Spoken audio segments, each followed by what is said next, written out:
আমি কিন্তু মাত্র ৩,০০০ টাকার চাকরি করতাম, বা আমার বাবার একটা বাইক ছিল, বাইকটা হচ্ছে 18 বাইক, ডায়াং ডায়াং। এত ঝাংড়ি বাইক আমি জন্মেও দেখি নাই। স্টার্ট দিয়ে এখান থেকে যাই 1 কিলো গিয়ে আবার বন্ধ হয়ে যায়, ওখানে গিয়ে আবার এমনে ঝুকাই, তেল আছে তাও চলে না। তবুও কোন মতে ঠেলে ঠুলে চালাইছি কয়েক মাস যাব।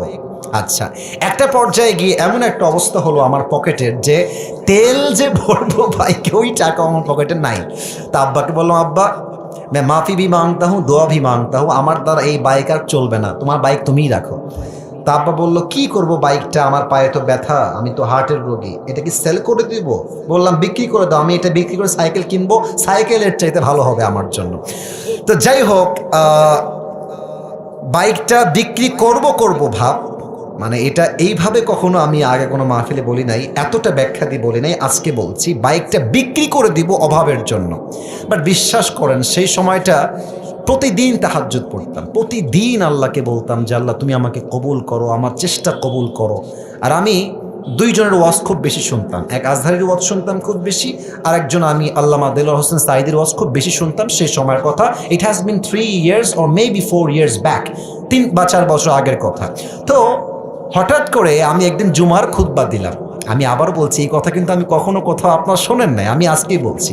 তো জুমার খুতবা দিলাম, আমি প্রায় 1 বছর যাবৎ জুমার খুতবা দেই, ভিডিও আপলোড হয়, কিন্তু কখনো কোনো রেসপন্স আসে না, আই মিন কেউ দেখে না ভিডিও। এই 10টা-20টা লাইক পড়ে, 2-1জন কমেন্ট করে মাশাআল্লাহ, আমি তাতেই খুশি, আলহামদুলিল্লাহ, 2-1জন দেখলে আমার জন্য এনাফ, বা আমার খুশি কারণ হয়ে যাবে। তো আমার মনে আছে হঠাৎ করে একটা ভিডিও আপলোড হলো আমাকে নিয়ে, মাশাআল্লাহ, ভিডিওর টপিক খুব ভালো ছিল, লাখ লাখ রিচ হয়ে গেল, একদিনেই মনে করেন যে 10-20 লাখ মানুষ দেখে ফেললো সেই ওয়াজটা। পরে মিডিয়ার থেকে আমাকে কল দেওয়া হলো যে আপনি জুমা পড়ান কোথায়, আমরা আপনার ভিডিও রেকর্ড করব। তো অনেক বড় একটা মিডিয়া আমাকে বললো যে আপনার ভিডিও একটা আপলোড দিব, আপনি ইনশাআল্লাহ অনেক দূর যাবেন, আপনার জন্য অনেক বেশি কাজ আসবে, আপনি কাজ করতে পারবেন আপনার দাওয়াতি ফিল্ডে। তো একটা মাহফিল করলাম, মাহফিলটা ছিল পাবনায়। মাহফিল ছিল কোথায়? পাবনায়। তো পাবনায় গেলাম, আমি হলাম 3 নাম্বার বক্তা, দ্বিতীয় বক্তা না, 3 নাম্বার। তো আমাকে যখন ওয়াজে দেওয়া হলো, দ্বিতীয় বক্তা খুবই রাগ, আমার টাইমটা তাকে কেন দেওয়া হচ্ছে, ওকে তো দিয়ে কাজ হবে না, ওকে নামান, একে দিয়ে কাজ হবে না, এটা 3 বছর আগের কথা, বেশি না, 3 বা 4 বছর আগের কথা।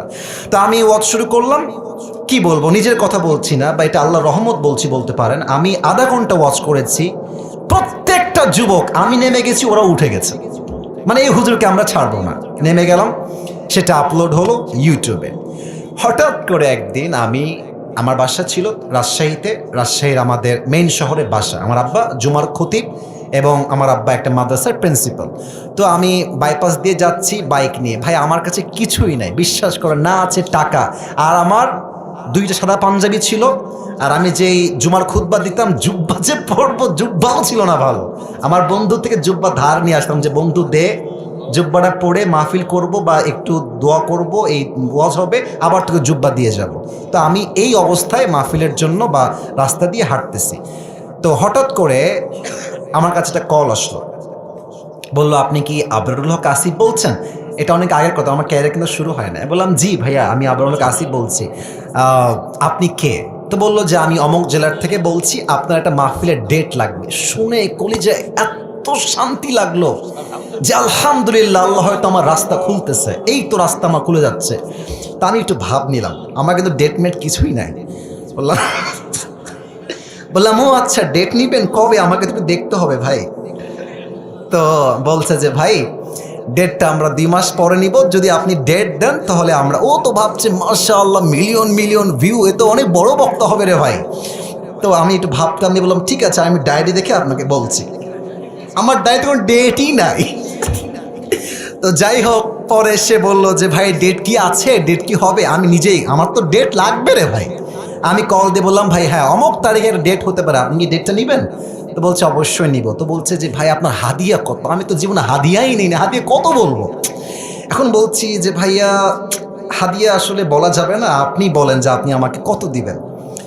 তো আমার বেতন কিন্তু ভাই মাত্র 3,000 টাকা, এবং 3,000 টাকা এত কম আমার জন্য, বাইকের তেল ভরতে আমার 3,000 টাকা শেষ হয়ে যায়, খাবো কি আর পরবো কি। তো আমার ভাই বলছে যে আপনি একটু বললে আমার জন্য খুব ভালো হয়। তো আমি বললাম যে আপনাদের গত বছরে কে আসছিল?